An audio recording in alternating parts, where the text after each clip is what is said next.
Today we're going to be studying a new method of multiplying called the lattice method of multiplication. Let's quickly review our way we're used to multiplying and in order to compare the two. So we have the number 34 times 26, and I would start with 6 times 4 is 24, and I would regroup carrying the 2. 6 times 3 is 18 plus 2 is 20. When I go to multiply the 2, that's not actually a 2, that's actually 20, so we need to put a 0 here in order to account for that. 2 times 4 is 8, and 2 times 3 is 6. Now I'm ready to add the digits. 4 plus 0 is 4, 0 plus 8 is 8, and 6 plus 2 is 8. So our number is 884.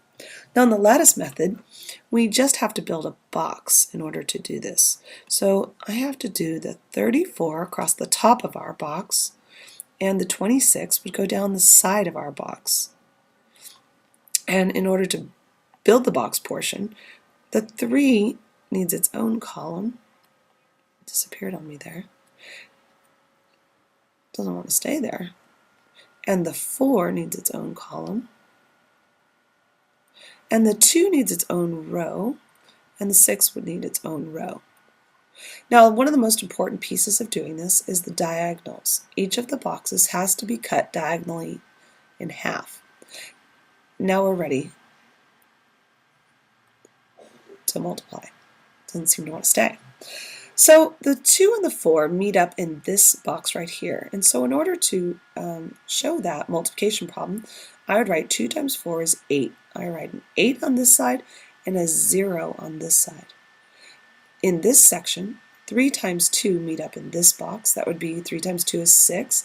I put a 6 in this side of the box and a 0 on this side of the box. Down here to fill in this box, I'd have 6 times 4 is 24. And to fill in this box, I have 3 times 6 meeting here. 3 times 6 is 18. The 1 in that box and the 8 here. Now I'm ready to change my focus. I'm done multiplying, and I'm going to focus now on the diagonals. So I want to change how you view this and really see this over on this side here. Now it's time to add. And I have these diagonal, I call them the water slides. It's kind of my way of remembering what we're doing here. And you're going to add down your water slide. So it would be 4, nothing else is here. You've got to put your answer in between these sections. And only thing here in this diagonal is a 4. So it would be 4 plus nothing is 4.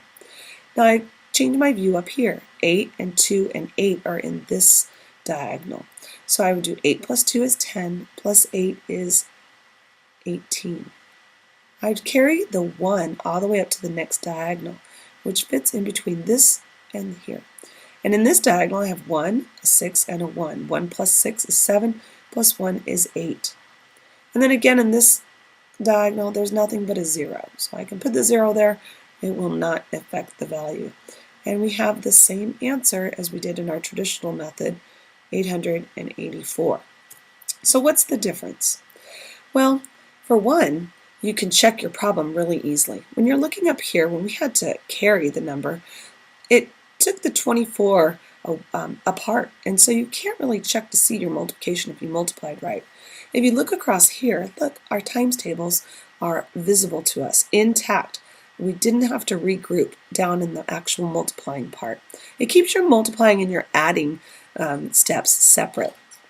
Another reason I really like it is once you get really good at drawing these boxes, it keeps your numbers very organized and straight and easy to be read. Sometimes when we use this method, one of the biggest problems is having our numbers mixed up with the different place values. Now this works also really well as we get into larger multiplication numbers. So let's build the box for this one. I would do the same thing.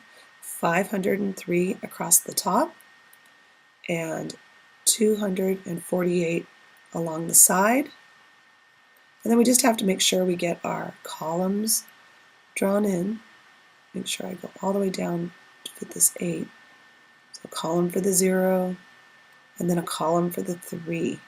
Each number gets its own space. And then across the top, I want to start my row for the 2, my row for the 4 and my row for the 8. And you'll see sometimes it's not the prettiest looking box, but as long as you have all these components, it will still work. So again, I must draw in the diagonals.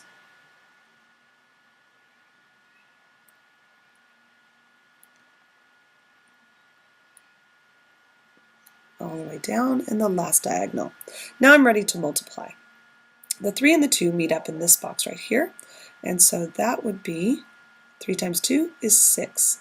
I put a 6 here, and remember, 0 must go on this side. Now I have a 0 here. 2 and the 0 meet up here. 2 times 0 is 0. I would put 2 zeros to make sure that I don't miss any kind of digit in this diagonal when I go to add. And the last one, 2 times 5 is 10, meets up in this one and a 0. For the next numbers, 4 and the 3 meet up here in this box, and that would be 12. 4 times 0 would be 0, and 4 times 5 would be 20. So 2 on this side and 0 on this side. Lots of zeros in this problem, aren't there? Now the 3 and the 8 meet up here. 3 times 8 is 24. 2, and then the 4. In this box, 8 times 0 is 0. And in our last one to fill in, we have 8 times 5 is 40. Now it's time to shift our focus to the water slides, or the diagonals. I'm going to just draw this in to help you focus and see the numbers in each of these diagonals. That's really important that you change that focus when you go to add. All right, here we go. Now, down here, only the 4 is in this diagonal between this space, so 4 plus nothing is 4. Now down this diagonal, I have 2 and 2. 2 plus 2 is 4, plus 0 is still 4. And I go all the way back up to this diagonal, this long one. Although there's lots of zeros, it's easy to add. 6 plus 1 is 7, and then the rest of the zeros, that would leave me with just 7 for this diagonal. And then all the way back up to this diagonal, all these zeros plus 4, there's nothing else between this spot and this spot, so I would just put 4. And all the way back up to this diagonal, 0 plus 2, nothing else here, I would just put a 2. And don't forget the last one, there is a digit here, that would be 1. So our answer would read this way, and it would be 2, 4, 7, 124,744. That is the lattice method of multiplying. Watch the video next to show why this method works.